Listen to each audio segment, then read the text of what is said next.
Hi there, everyone. My name is Mark Gardner, MPC Markets morning call. Today, the 29th of May, last day of the month in terms of trading days. Look, yet again, more record highs. We got a legitimate 60-day extension as long as Trump signs off on it to the ceasefire. Not just one of those ones that's just been announced that's complete crap.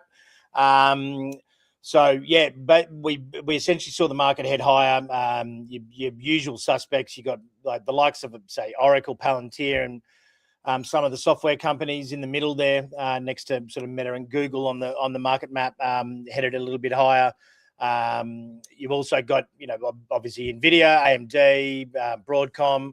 Micron took a bit of a breather, but just bear in mind that down 0.5% on a week that it's up 25.5% is probably not the worst result. And things like Qualcomm, etc., doing pretty well. We had Dell up 19% after market. AI server sales absolutely crushed forecast estimates. I listened to a Bloomberg interview after with the CEO of Dell, and while the CEO was really pressed on on whether this was just a one-off customer that wasn't defined, because they're starting to get some defense contracts apparently. It actually turns out it's a broad-based demand, so which is even better. And he did the journalist did ask the question about 700 times, and didn't seem to believe him very much. Synopsys was down 9%, HP was down 2%. So there's probably it wasn't just a full sector-wide rally. Dell really, setting themselves apart. They're up like 153% this year, and their revenues nearly doubled. And we also had Anthropic finishing a 65 bill raising at a 965 billion valuation. So that's eclipsed OpenAI's recent raise at 852 billion.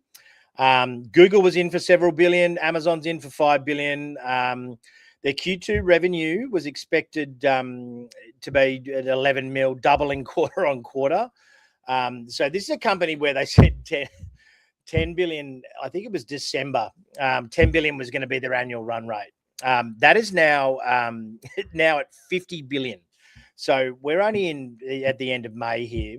We're 5 months through the year. They've like their own internal numbers and prediction have gone from 10 bill for the year to 50 bill expected for the year. IPO is expected as soon as the fall of 2026, which will be American fall, obviously American autumn. So that'll be sort of, I guess, late Q3, early Q4. So towards the end of this year. But there was but very surprisingly as well, Dollar Tree, Agilent, and Best Buy. So some of the discount consumer stocks actually were up significantly, actually, like mid to high teens on strong consumer earnings or strong earnings prints. So excuse me. Which is kind of a little bit at odds to what the consumer sentiment numbers are. Whether it's just that it's lagging or not is a different matter altogether. Obviously, the ceasefire very much helped. Oil hit a 6-week low. Look, despite the fact that I think this is already priced in personally that there's going to be a deal. It's only a ceasefire deal for another 60 days. All it does is kick the can down the road. Oil's still at $88-90. And it was really interesting to see some analysts sort of say, well, the new norm is 70 and above, no matter what happens, because the threat of Iran just being able to, close that strait, which up until Trump's, probably not particularly well thought out move, has now just handed Iran a tool to basically disrupt the global economy. So he's going to end up, this deal's probably just going to end up going back to the way things were. But now, unfortunately, we've got the added problem of Iran now knows it can just cause everyone an issue. So not very well played. And look, as far as ceasefire goes, so we had 5 drones intercepted near Hormuz Strait, heading towards tankers. We had a ballistic missile fired. Israel stepped up attacks on Lebanon, killing 14. And Iran also fired warning shots at 4 commercial ships passing without permission. So, ceasefire, I don't think is probably the necessarily the correct word for it. More of a, fire less, I suppose. And look, Aussie market, we really got hit yesterday because there was some increasing attacks, essentially. So we bounced back, I think, in the SPY overnight, a good sort of 50 or 60 points. I would expect that, that's probably unders. I reckon it probably should be up nearly double that, I would have thought, today at some stage. We've been really beaten down. The technicals aren't helping, obviously. We're one of the only markets in the world that's not got strong buys on all the technicals. But that, that's the ASX, unfortunately. So yeah, we can clutch defeat from the jaws of victory in terms of a bull market rally. But look, when we closed yesterday, there was genuine concerns. Oil was up 2 or 3%. Oil's now ended up finishing down. Where is it here? Down 1.2%. So that's a 4% odd pullback. So realistically, we will probably see the local market benefit from that over the course of the day. We did have inflation numbers overnight and GDP numbers. So annual change in personal consumption and expenditures index, which is, I'm sick of saying this all the time, it's the Fed's preferred inflation number. They don't tend to watch CPI and PPI as much as this one. So it was up 3.3% year on year, the highest since November 2023. And that was the core, sorry. The headline was up 3.8. So that's also the highest since May 2023.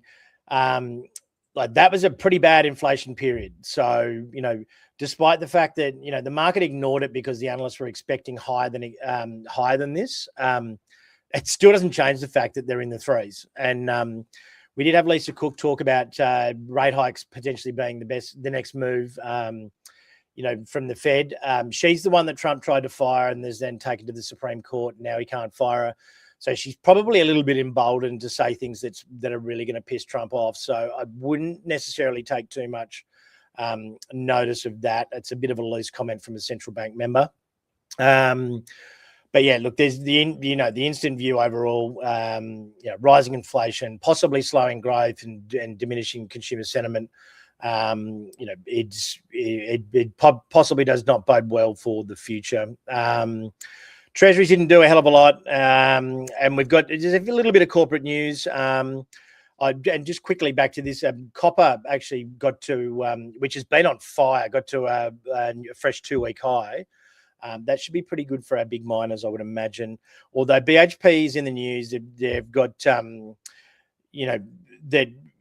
basically there's leaked documents showing that it bought 62 diesel trucks while claiming the EV transition progress. And they're already in the press, and you've got Fortescue firing shots at them through a bit of a guerrilla marketing campaign because they've transitioned and they've done the right thing, and they're very much taking aim at the other big miners that are still using diesel, under the guise of, putting some little Aussie battler on the thing going, I can't get medical care, but, these guys get a diesel subsidy. Pretty clever marketing campaign, I've got to say, very sneaky. So Webjet CEO Katrina Barry exits Sunday. CFO Leighton Shanos is going to step in. IAG settled a bulk lawsuit, and a consortium's looking to buy Tourism Holdings. And yeah, look, there was a little bit of news around on Bloomberg around Guzmani and their exit from the US, and a track record of Australian business has not necessarily been great at moving opening up in the US. So you can catch the detail of that in the more broader morning call, which is a proper PDF where you can read in more detail about the things we're talking about in this podcast. Next week, what do we got? So we've got Palo Alto. That'll be pretty closely watched for us. Our Software Survivors campaign, we had CrowdStrike and Palo Alto as a pair. We recently trimmed because we had a 5 times leveraged pair in that. And those two stocks are the first. That subsector is the first to really rally out of the SaaS apocalypse, up 65% since early March, and they just keep powering. So yeah, then and a lot of them have actually gone. A lot of them are actually now doing deals with Anthropic, et cetera, et cetera. So yeah, look, overall we've got. Australian GDP next Wednesday, building approvals early, not much to really talk about. The big dog next Friday night, non-farm payrolls. So we had a miss last time. It will be interesting to see how that pans out. But look, I mean, earnings season very much in the rear view mirror now. I mean, the Palo Alto, Broadcom and CrowdStrike will be interesting. Don't get me wrong, but we're well through that now overall. So if you want to listen to Bulls versus Bears, our weekly podcast, we do a little bit more of a detailed focus, a little bit longer than this one, obviously. Every week, myself, Jonathan Takadina, Kai Chen, occasionally young Finn Judell joins us as well. And essentially, we're gonna focus today on the mindless green robot, or is what we call it, but passive investing and inflows, etc., into the market, and how that affects certain stocks. And obviously, he's had a massive. Now that the passive flows are so enormous, how it really does form a really solid underlying bid and makes these markets rally or hold in there, a bit better than they used to overall. Probably responsible for CBA going to $200 last year, and probably responsible for BHP being so resilient in the last in the last few months. So really interesting topic, and you really do need to, it's something that you probably do need to understand in this modern age of investing, is because there is so much money going into those passive flows, directed by government, people just not bothering to do stocks, particularly here in Australia. They're just shoving money into ETFs. It's a massive growth market. And mainly because most fund managers are crap. 82% of them don't beat their index, which they set themselves. So you can understand that, but what you want to understand if you're stock picking is the underlying effect that passive bid brings to some of the indices. So if you don't watch that, guys, have a great weekend. We'll obviously speak on Monday. But look, if you're finding this useful in the mornings, please subscribe on Spotify, YouTube, or Apple Podcasts. It very much helps us out. Just go to @MPC Markets is the handle on all of those platforms. But thanks for listening, and we will speak again Monday.